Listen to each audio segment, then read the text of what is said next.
Here's some weird laws in LA you've probably broken. Have you been drinking tonight? Do ask, am I free to go? Don't run away. Anything you tell them must be kept confidential. We could lose our job if we repeated it to anyone. But we have zero intention. Kill them with kindness. 3 signs you should become a lawyer. Number 1, you know how to stand up for what you believe in.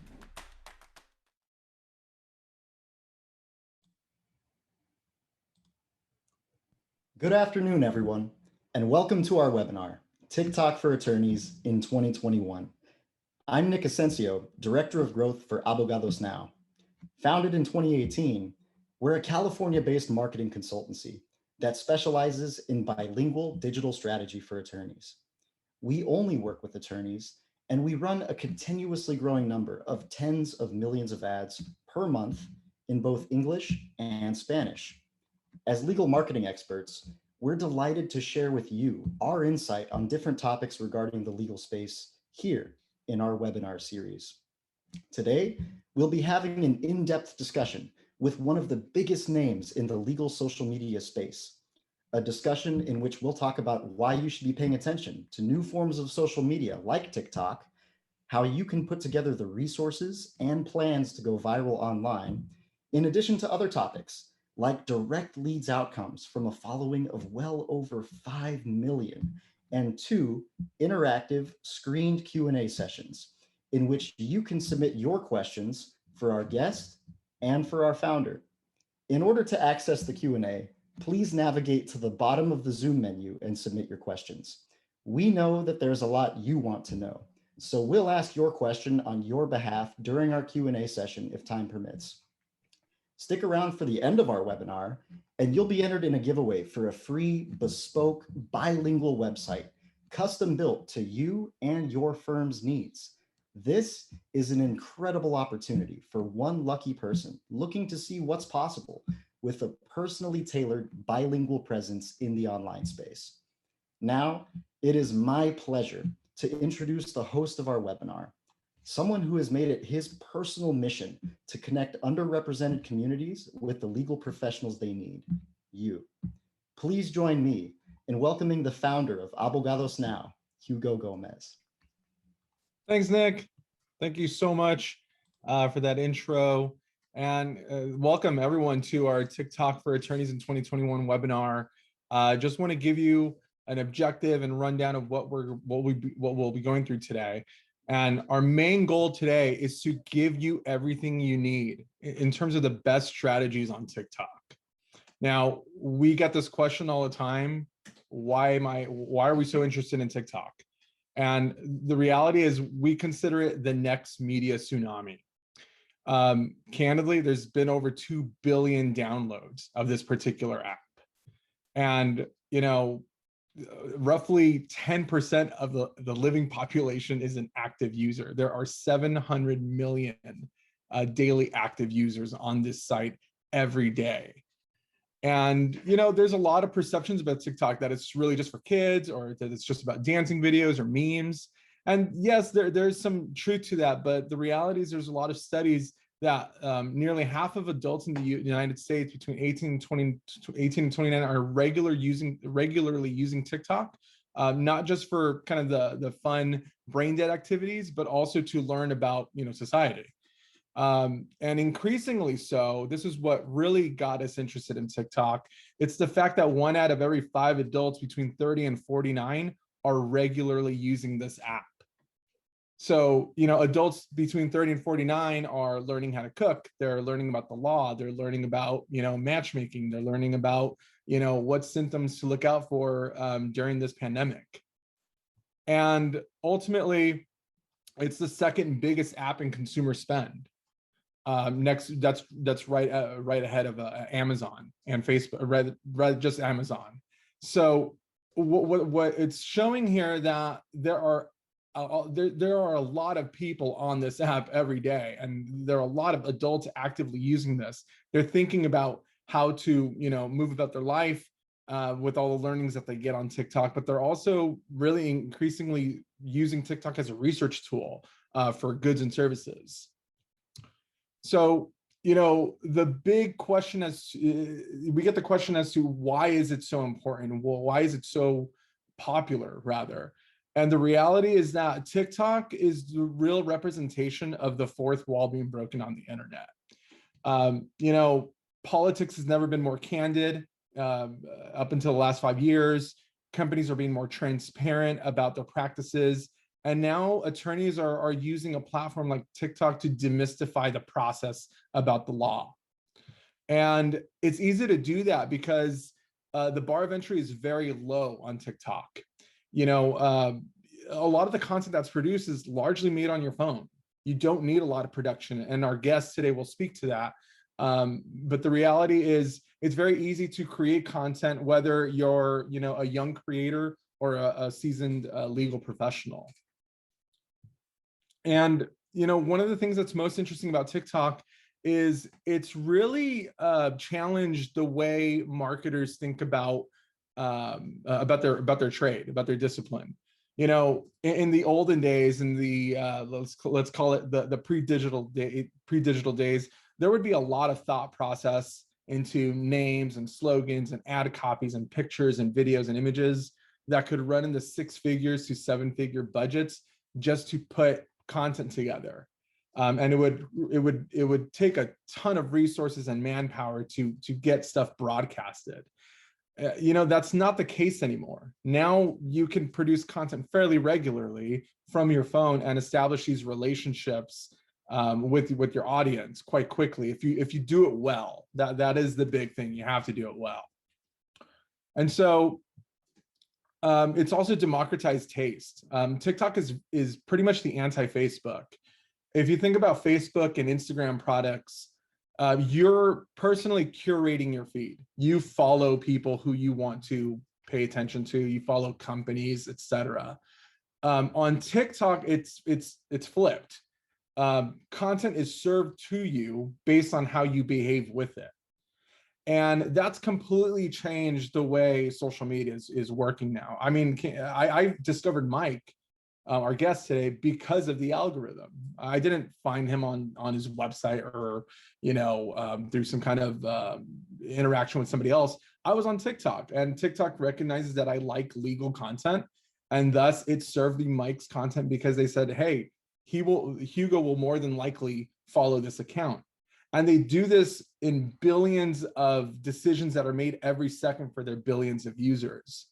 So think of TikTok as a way to get in front of a lot of people faster based on how well they interact with your content. So it's completely made the world flat, and anyone can break to the top, whether you're a seasoned account on TikTok or whether you're a fairly new account. And lastly, it's sort of killed what we called mahogany desk marketing. Mahogany desk marketing is what used to work for the last 30 or 40 years. The mahogany desk marketing is, really angry looking attorney yelling at the camera, talking about how they're going to defend consumers and how much, money they'll recover for all of its clients. That's dead. What's really working these days is being personable, showing who you really are, showing what your office looks like, talking about how successful your clients are at any range, at the smallest level to the highest level. It's crushed every trope that many attorneys unfortunately still fall into these days. And we find that the attorneys that are doing the best online are the ones that are not following this mahogany desk marketing, as you will. And no one knows this better than Mike, our guest today, Mike Mandell, social media's number one attorney. He has over 5 million TikTok followers. And, he's racked up over 70 million likes on TikTok. That's a ton of engagements. He has nearly 500,000 followers on Instagram. And he's got one of the largest, if not the largest followings for an attorney on social media. And he's done so well with this network. He's done so well with the content creation, the management of his audience, that he's positioned his solo practice into becoming a national referral network, which he actually wants you to be a part of if you're interested. So with that said, I'd like to welcome Mike to our program. Mike, do you mind turning your camera on? Yeah. Let me see. Here we go. There you go. All right. Hey, everyone. Thanks for joining us, Mike. Thanks for having me. It's been great talking to you in the last few days about your strategy. We're obviously big fans of your work. And so just for our attendees, we'll be talking about the planning of your content, the ethical considerations, how personal branding is involved in any of this, lead generation, like let's talk numbers openly, and we'll get into a Q&A at the end. But before we get into all this, can you just tell our audience a little bit about your background and how you got into TikTok and really wanted to leverage it for your practice? Absolutely. First of all, I have to say that intro was impressive. I'm going to have to ask you to send me that because that will probably be my post. So yeah, I went to USC for undergrad, University of Southern California, studied communications. At that time, it was all about mass communications. Facebook, I was one of the few universities that had just gotten access to Facebook. So social media wasn't even talked about at that time, but we did learn a lot about, public speaking, mass media in the forms of, commercials and how it affects people in the public, and, studied that for the 4 years at USC. And then I went to Duke Law School, and there at Duke, I kind of always had a interest in torts because my family was a family of lawyers, are personal injury lawyers. And I'm sure there's a lot of you out there that are PI attorneys. I know Hugo was telling me that there's a lot of solo practitioners that tune into Abogados now. So, my family started off as solo practitioners. Now there's, probably 4 or 5 attorneys working together, but always had an interest in doing that. But, going to Duke Law School, you typically go into big law. So I did 7 years at Reed Smith, where I was doing defense for products liability. I did, pharma defense, plane crashes, you name it. Anything that someone made that hurt someone, I was a bad guy defending them. And the one thing with working with them is you couldn't really market yourself. You had to go through so much red tape just to do anything. So I was never really able to use the ideas that I had in my mind of how to market myself to clients until I decided to leave that firm, which happened in October of 2020. And I went to my family's firm. When I was working with my family, they were very concerned about how I would represent myself on social media. Our clients don't go to the beach and film it. They said, you do your thing, but we don't want you to associate. And so that's what I did. And then it, turned into something much bigger. And of course, now they're all for it. But I ended up, getting so much engagement and so many messages that I couldn't balance being a personal injury attorney with my family's firm, and also helping everyone that was asking me for help on social media. So I decided to make the move in January 1st to open my own firm, and now, solely focus on creating social media content to educate the masses, as well as helping out people who have cases that reach out to me. So I had a very short stint at my family's firm. I guess it was like 2 months, but that's kind of the full background of that. Just curious, but why TikTok? I mean, you clearly found what even got you interested into getting into this app that largely most professional services are ignoring, even now? Yeah, I've always been someone who likes to research a lot, right? So I was looking at, social media and using it to get clients. And initially at that time when I was doing it, I simply thought, if my friends and their friends see my face and they get in an accident or something, they'll call me. I wasn't expecting it to turn into what it has turned into now. But while I was researching, obviously Instagram had tons of lawyers on it. Every lawyer is on Instagram, including firms and just, solo practitioners. But TikTok had maybe 20 lawyers. And I was kind of looking at what they were doing. And the thing is, whatever I could do on Instagram, I could still repurpose on TikTok. So it only made sense to use it on both platforms. If you're already making it, you might as well use it on everything, whether it's Twitter, YouTube, Facebook, Instagram, TikTok, might as well use it if you already made it. But I did see it as an opportunity because there were very few people on there. And I thought I had an idea that was going to be a little bit different from how the average lawyer was, just kind of holding their phone up like this or staying very stationary and talking about the law. And that's kind of the rest is history after that. So, I mean, that's a great kind of segue into one of your videos. So what I want to do is I want to play one of your TikToks. And for those not familiar with TikToks, most TikToks are anywhere between 10 seconds all the way up to now 3 minutes. And so let's play one of your TikToks, and then we'll get into how you planned for one of these videos. So let's get into the next slide.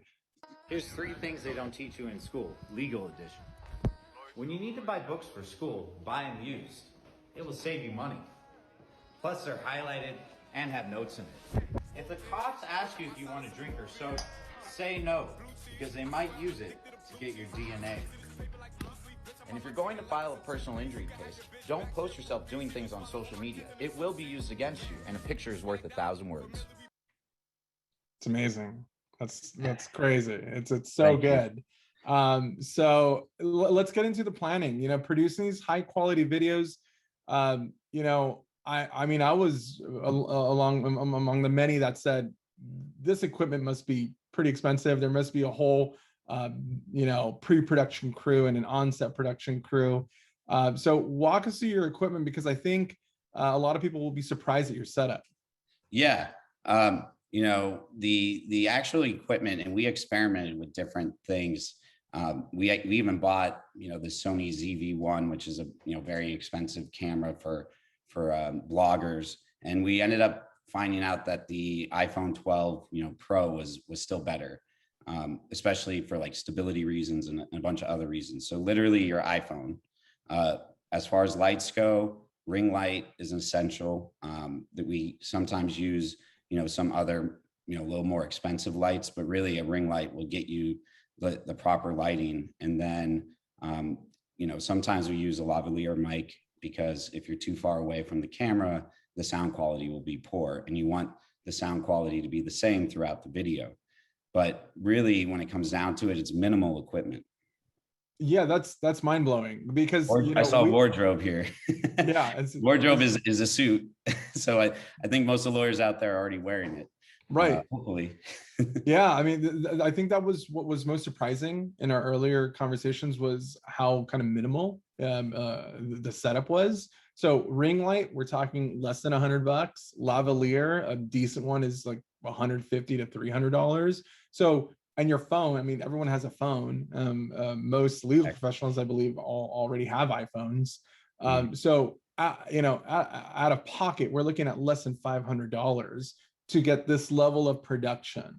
So, obviously the equipment doesn't do all the heavy lifting. There's a lot of planning and scripting that goes into these videos. These are bite-sized videos. I believe the last one we just saw was like about 30 seconds. So can you, I think I want to play it one more time just so that we could get a reference for it. And I would love to hear how you scripted for it, planned for it, worked with the team on that. Here's 3 things they don't teach you in school, legal edition. When you need to buy books for school, buy them used. It will save you money. Plus, they're highlighted and have notes in it. If the cops ask you if you want a drink or soda, say no, because they might use it to get your DNA. And if you're going to file a personal injury case, don't post yourself doing things on social media. It will be used against you, and a picture is worth 1,000 words. So that prompt, it's pretty provocative. It's what they don't teach you at law school, right? So walk us through how you got to that prompt, and then the subsequent steps on scripting all the way to final draft. Absolutely. So, I mean, we try to brainstorm what could be like a trend or something that could kind of hook people in. You have a short amount of time to get their attention, especially on TikTok. You're talking about people who literally, if 1 second they're not interested, they're scrolling down.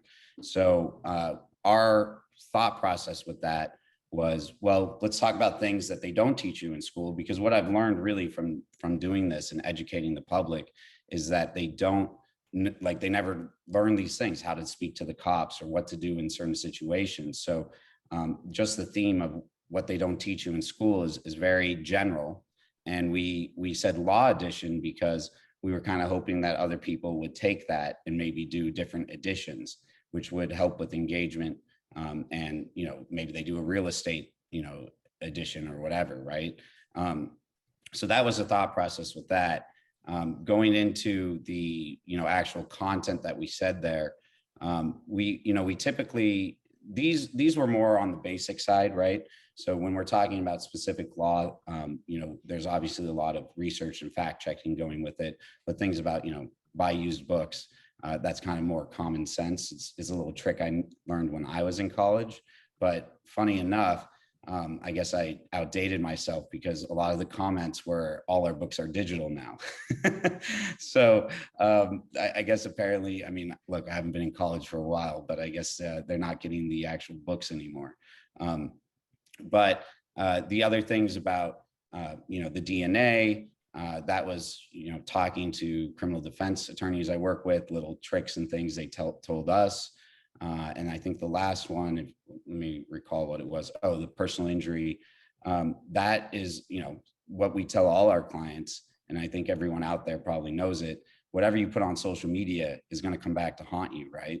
So you want to be very smart about that, especially if you have a pending lawsuit. So really, when we get into this, we write down what we think would be important topics, right? And then if there's research that needs to be done, we'll find that research. And then it really becomes a process of finding out how to say it short, you know, because you have 15 to 30 seconds really. I believe Instagram Reels, which is what we would repurpose a TikTok on, is limited to 30 seconds. So you want to keep in that 30-second time frame, and especially, you know, the shorter you can make it, the more, like, normally the better it will be. So if you can keep around the 17-second mark, it's even better. That's not to say you always have to, but all those things have to come in mind when you're creating the script, because you have to kind of time the script and see, is it going to fit in that time frame? And you constantly keep cutting, you know, words down, but make sure that you're, you know, still being accurate, because us as lawyers, we can't, you know, we can't say something that's inaccurate. And it gets a little tough sometimes when you have to be very short with your words. Got it. And those are great tips. So just to recap, equipment, fairly negligible costs. Scripting, it's being punchy. You're always trimming down to the format. You're not making YouTube videos. You're making short form videos that are meant to be easily digestible. Now, when you're shooting, what do you consider? I mean, there's multiple cuts on this one particular video, which is kind of your style. You have like 5, 6, maybe up to 10 different cutaway scenes. How long does that take to shoot? It depends, but I would say at least an hour for a 15 to 30-second video. So there is time commitment there. But, you know, I've seen not everything needs to be produced in the way that we produce it, right? There are lawyers on TikTok that are doing very well, you know, with hundreds of thousands of followers that simply kind of, you know, keep their camera like this, and do like green screen stuff in the background. There's a bunch of different options, but, you know, our videos are definitely very labor intensive, because, you know, you can see the effort put into it. But it does take about an hour. And the reason for that is we have to, you know, I work with my cousin. I'm blessed to have a family member that is talented at videography. So we work together, you know, one, coming up with the scripts, two, figuring out how we're going to transition and do things in an interesting way. And we have to think kind of on the fly while we're shooting. So it takes a little longer. That, I mean, again, it's, you know, we work in the agency space technically, right? Apologies for the ambulance in the background, but they need a lawyer. No, I'm just kidding. So there's an assumption that, you know, when you produce videos, there's always big crews, there's a lot of resource invested. I mean, you're proving the point that with the slim crew, it's just you and your cousin, just two people, limited equipment. It's really about the content. It's not about the production value. That you could, create a massive following because the content's good and it's easy to understand. So the fact that it's so easy to turn around in terms of writing and shooting it, I think it speaks to why TikTok is super successful. People aren't going to remember your TikTok from a week ago, but they'll remember what you gave them today. And with that kind of turnaround time, that's super important for people to understand that success on social media in general comes by regularly feeding it content. It's not just having quality. Oftentimes it's both quality and quantity. Yeah, And consistency is key. And so with the format in mind, what do you take into account in terms of editing considerations? Aside from the screen format, what else are you thinking about with you and your cousin when you're editing these videos before they're being published?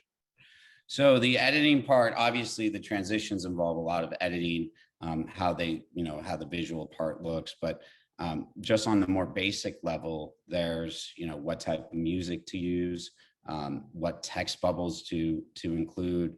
Sometimes, especially as a lawyer, if we do have to cut the script a little bit, we'll include text bubbles so we can elaborate a little bit more and safeguard ourselves with like varies by state or something like that, so that we, aren't giving out information that's inaccurate that could get us in trouble or anything like that. So that's, part of the editing process is making those text bubbles as you saw in the video, and also choosing the right music and things of that nature. Awesome. Yeah. So just to recap, the equipment is not nearly as important as the planning and the ideas behind these prompts. It's really important to have punchy short form content. So we're seeing a few questions come in the Q&A. Please feel free to ask. It's an open forum. We'll get to them in the Q&A portion in just a moment. But yeah, really appreciate your questions. So let's get into the ethical considerations. Having this nationwide exposure puts you in a unique position. What have you learned about needing to know about Illinois state bar rules and Florida state bar rules and all these other different rules that come with being exposed to this many people at once? Yeah, well, I was smart enough to realize once my social media started to blow up, I got in contact with a ethics lawyer that worked for the ABA for 30 years doing the mass marketing, part of it. So basically any national law firm that was running, national commercials, they would have to go through him and the ethical rules. So he went independent after that. And, I knew like immediately I need to make sure everything I'm doing is not going to get me in trouble across all the states. Right. Really the most important thing, and I'll let you guys in on a little trick here, was that if you make it into an advertisement, you run into a lot of problems complying with every state. But if you simply keep it educational in nature, it's a way to bypass having to comply with a lot of those state bar rules. So definitely consider that. You can do it as ads, but be prepared to comply with all the different state bar rules.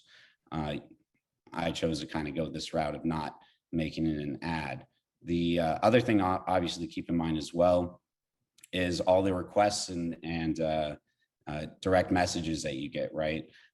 There is a concern that if you engage with someone, that they could consider that they're a client, and if you didn't make it clear to them that that's not an attorney-client, relationship, or that you're not going to take on the case, and their statute of limitation, goes up or whatever, and they come back to you 2 years later, you could get in trouble for that. But it's the same concept as if someone called you on the phone, right, and asked you, do I have a case? And you talk to them. You just have to treat it the same way. There's always a risk involved with this, but the best way to kind of protect yourself is using disclaimers, saying that, this does not establish a relationship. And then if you're not going to take the case, close out that with each person. That's great advice. Yeah. People will just kind of leave the message hanging, and that's not what you want. So that's my tip with that, to say ethically, good. Yeah, it goes without saying, any interaction online, it's well documented. Make sure that people know that this isn't a legal relationship quite yet. That's great. And so right now, are you currently running any advertising, or is this how you're largely generating business? No, haven't really found a need to do it with close to 6 million followers. That's kind of the beauty of social media, really. Uh, People are spending millions of dollars on advertisements, on commercial advertisements, radio advertisements, billboards, and that's the old school way. The new school way is social media, and it's free. It just essentially costs your time and what we discussed, a couple $100 for some equipment. So if you're not utilizing that right now, then you're making a big mistake. You can obviously do the other forms, and they probably will help. And I may do them in the future as well. But for now, I might as well use something that's working and not costing, breaking the bank. Got it. That's great. And so, so we've got the planning, the equipment. You're obviously aware of the nationwide implications, being this exposed. But none of this can work unless the person in front of the camera is engaging. So you've mastered this personal brand quite quickly. And generally speaking, and this is our speculation, we think consumers and audiences really like you because they know who you are. They can get that sense that if they go to a bar with you and have a beer with you, that it'll be the same conversation there as it would be in your office. And that's super powerful. That's really rare. So I think that speaks to the internet breaking that fourth wall. It's how candid, companies are becoming, attorneys are becoming, how candid should attorneys be? And are there any limitations to that? Are there any other considerations? We have roughly over 90 attendees right now, mostly solo practitioners. I would imagine a lot of them could get a lot of use out of breaking out of their shell online and showing more of themselves. Can you talk us more through that? Yeah, I mean, it's critical that you are true to yourself. Do not try to create an image online of what you think people want to see. Just be you. And you'll find people that will want to watch you and be engaged with you because you're being you. If you try to put on a persona that you're not, you're gonna not get the right people and probably some criticism as well. So don't try to fake it. Just be you. And when it comes to limitations, I mean, obviously, don't do something that will get you canceled culture. But I've seen, I mean, there's lawyers on TikTok. There was one lawyer that was just doing purely dances with his family, and I'm sure he got business. I'm sure. I think with the new age, you should have less concern of what it will look like to people, and more concern about, are you being true to yourself, and are you still portraying an image that shows you're an honest, good lawyer that can really do the job. And if you insert some personality in there, that's fine. I mean, people want to know more about you and feel more connected to you. Just coming off as the static lawyer, I'll get you $500,000, da da da. It's just not what people want to see anymore. The mahogany desk marketing. It's done. Right. It's done. And that's just a reminder to all of our guests. Don't take a picture in front of books. Take a picture outside. Let's see who your family is. We want to know about your dog. Like, these are the things that matter to consumers, because they're not really interested in the practice. They're solutions focused. When they pick an attorney, they want to get the sense that, oh, this is the guy or girl or woman or man who's really going to help me out here. And so I think you do a really good job at explaining the law in simple terms. You're not really condescending to the audience. You're not trying to coach them on specifics, on penal codes, on new regulations and laws. You're talking to them the way consumers want to be spoken to in regards to really pressing situations. Like that piece about the police getting your DNA, that's super provocative, but that's probably a dirty trick cops use. And that's something that you explain in simple terms. So can you elaborate more about talking to consumers in simple terms regarding the law? Yeah, I mean, there's an art to it, right? So, but every lawyer should be able to do that in some way, because if you're going to speak to a jury, you have to explain the law in simple terms. When you have an expert on the stand, you have to figure out how to make them say it so that the jury understands it. So start thinking of social media as you would with a jury, and also as you would with just speaking to the general public. Don't get into the weeds of, this is what this word means, and it's been interpreted in these different ways. Find ways to say things in simple terms that is still accurate, but educates people. And I think that's what, easily digestible is what you want. And that will help with your social media for sure. When you get into long monologues of what the law means, or what different court decisions are saying about it, the only people that care about that are going to be other lawyers, potentially. No guarantee, right? And then if you're marketing using social media to go for, consumers, to go for clients that are part of the general public, and not, some CEO of a corporation, or their lawyer, then you want to make sure that you're creating the content for them and not other lawyers so much. Because that's the audience you're going for. So bring it down to the basics. There's also something that you mentioned is about knowing your client's taste. I asked you a few days ago, why did you focus more on criminal defense content? And you mentioned that it had to do with the fact that criminal defense content got the most engagement, at least in this climate.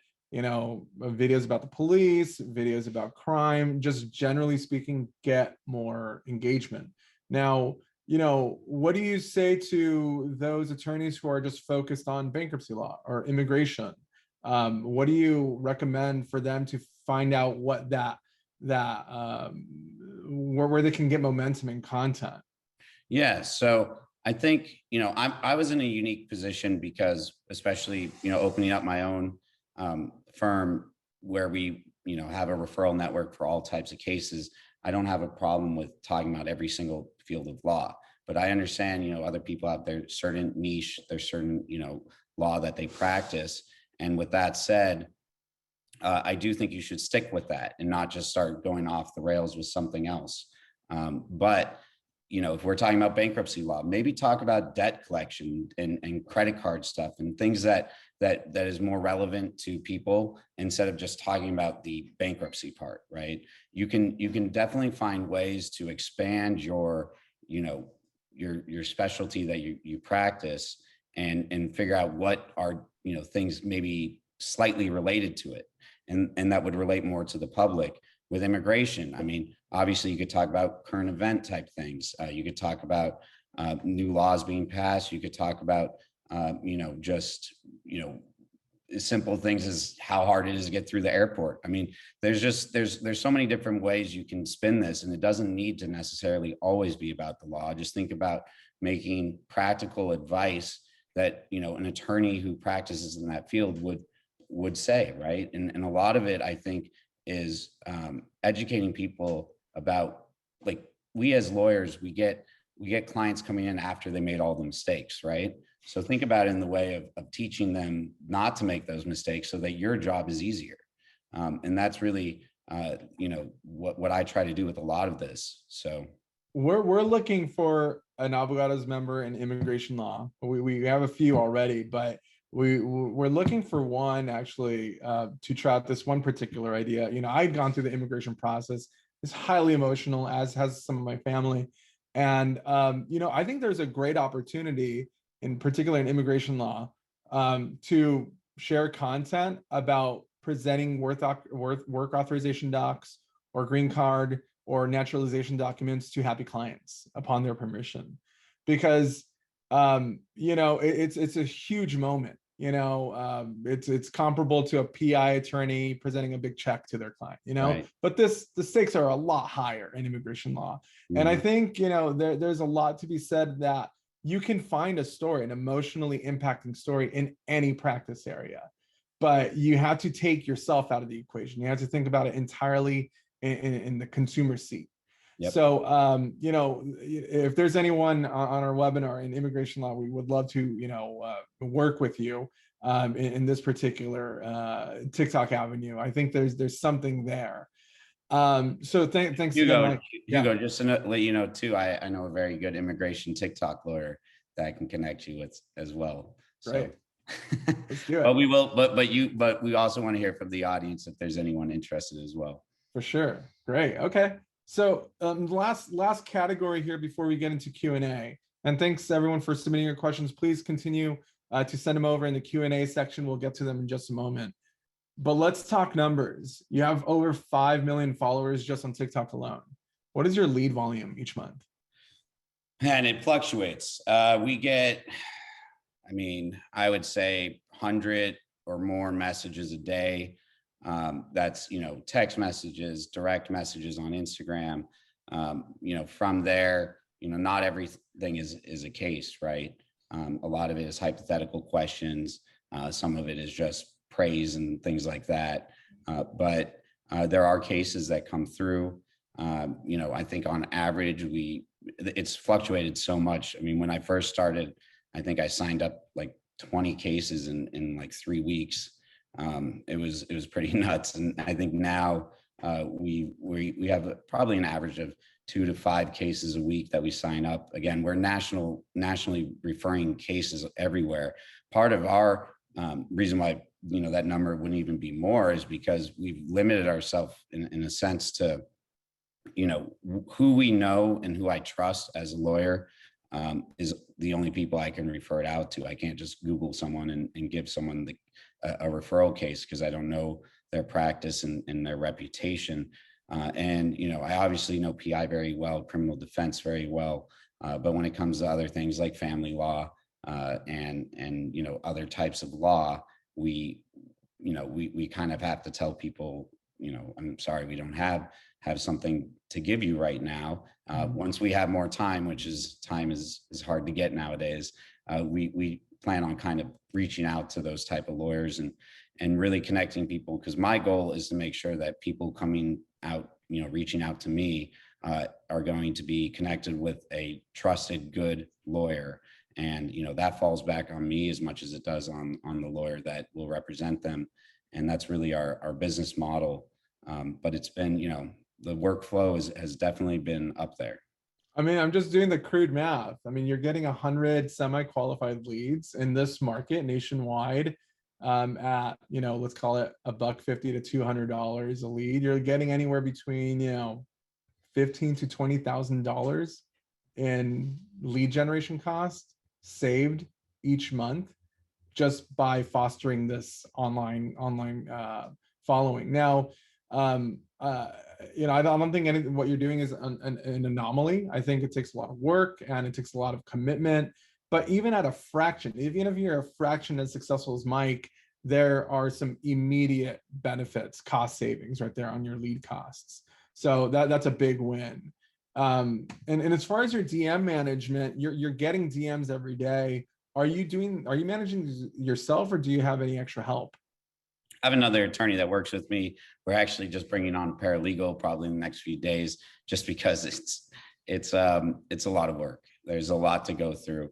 And, I want to make sure that I respond to everyone. It's just my practice. I think that, for the followers and for people, reaching out, I owe it to them to at least respond to them, but it takes a lot of work. So sometimes I need help with it. And so that's my situation. But I think for a lot of people starting out, you should be able to manage, answering the messages. It shouldn't be as crazy as the amount that I'm getting, but at the same time, if you do need additional help, if you have an assistant, you can have someone help you out on that. And, I think it's important to respond to people, because you never know, they could be a potential client later. Right. That's great. Okay. Awesome, Mike. Well, thanks so much. I mean, this has been amazing. So just to recap on planning, you have a lavalier, ring light, your phone. That's it. In terms of scripting, it's you and your cousin, pre-production, on-set, post-production, all done mostly on the phone. We have ethical considerations, nationwide exposure. Even if you're only statewide, really consider how you're fielding messages, what you're portraying out to the community. personal branding, it really comes down to showing who you are. Stop trying to be somebody else. No one wants that. Be yourself. If you're yourself, you win. Lead generation, there are some serious outcomes if you do this right. I mean, we just did the rough math. Most attorneys to get that volume are spending at least $15,000 a month on ads. And this is on a blended nationwide average per practice area. So thanks so much, Mike. And so let's get into Q&A. We have some questions here. Let's start with the first one. Thanks, Nick, for screening these. Luis Reynoso asks, if we have a practice in Arizona, how effective is TikTok when the followers that are coming in are mostly all over the country? So TikTok and Instagram, they do tend to push out content in like your geographical location. So I would say, even though with the national reach that I have and worldwide reach really, but the majority of a lot of the cases I get are here based in Los Angeles. There's something in the algorithms that really pushes it out to the audience that you're nearby, as well as, if you want to kind of make it more tailored to your state, then you can certainly just talk about your state. But I think it's not so much of a concern. You might field some questions from people that aren't, from the state that you want clients from, but there's no loss in that. They could know someone in Arizona or wherever it may be. I'd love to add to that trust the algorithm. Trust TikTok's algorithm. If you only want people in Arizona to contact you, make sure that you're mentioning Arizona, that you're mentioning the counties in Arizona. Hashtags, Arizona, the counties, things like that will send it, especially on TikTok. TikTok uses hashtags more so than Instagram to figure out what audience it should go to. So if people are looking at hashtags that say Arizona or Maricopa County or whatever it is, it will target those people. So definitely, if you want to kind of keep it more in your state, use hashtags like that. It will help. Absolutely. All right, let's move on to the next question. Leslie Resendez asks, the company I work for uses a marketing company that charges insane amounts of money and sends us around 6 leads per week. Oh, wow. I am running the intake department, but I want to help the business grow with our own leads. How can I increase the leads with this app and show them we can get on our own as well? Or we can get our own as well. So Mike, why don't you, I'll pass this one off to you first. Yeah, I mean, I think it kind of goes to what this whole webinar was about. Find a way to, introduce your firm or people from your firm in a personal way, and use that to start making videos, in the sense like how I have, and that, you have nothing to lose except for the time spent. And, if it doesn't produce the results, fine. But what do you got to lose? Just try it out. And I think coming from an angle of being more personable is the best you can do as far as that strategy goes. Yeah, and to add to that, we think content is one of the legs of the marketing table, if you will. There's infrastructure, there's content, but there's also advertising, which, Leslie, I'd be happy to get on another call separately with you on regarding your ad strategy. Mike is kind of unique in that he doesn't need it right now, but he and I spoke about this a few days ago. At some point he might, he wants to scale, and there will be a need to be in front of consumers looking at advertising. So, even with the smallest of practices, you have to invest in attention, and that comes through smart digital marketing. With Abogados now, we focus on bilingual marketing. So we do this in both English and Spanish, namely because Spanish is a good hedge against the extraordinarily high cost of English legal marketing. So if you'd like, we can set up another call as to how we can help you practice out. But thank you for your question, Leslie. And any other, it looks like we have about 21 other questions. Okay, here we go. Is there any, this is from William Gallione. Is there anything specific you are doing other than just posting your videos to help your videos find an audience on TikTok? I had this question too. Basically, do you have any hacks? Are you working with kind of virtual assistants to push out or syndicate your content? I mean, do you have any shortcuts? No, I'm doing it all myself. I have like I said, my cousin who helps, film the videos and he helps me post it. But really, this has all just been, guerrilla marketing in the sense of just posting the videos and getting, positive feedback. It's great. Yeah, content's king. I mean, when done well, it can pay for itself in spades. Next question, Nick. All right, this one's from Matthew Manning. 2 questions. Number 1, how did/do you vet your content and whether it works before posting? And what is your process to discover what, quote, works with respect to engagement? So, there's no vetting before you post it.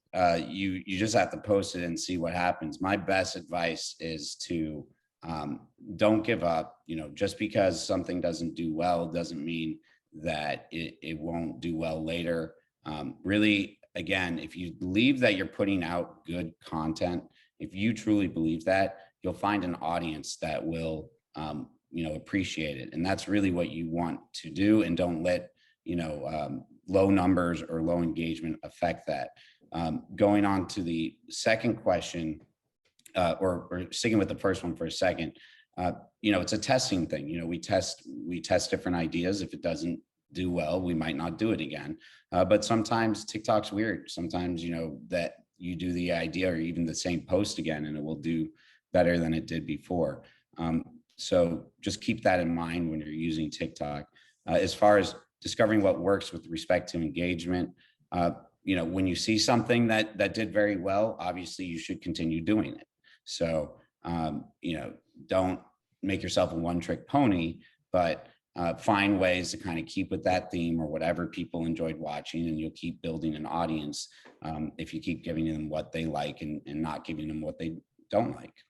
That's great. And so, yeah, and to add to that, Matthew, it's trial and error. I mean, think of your content as email marketing.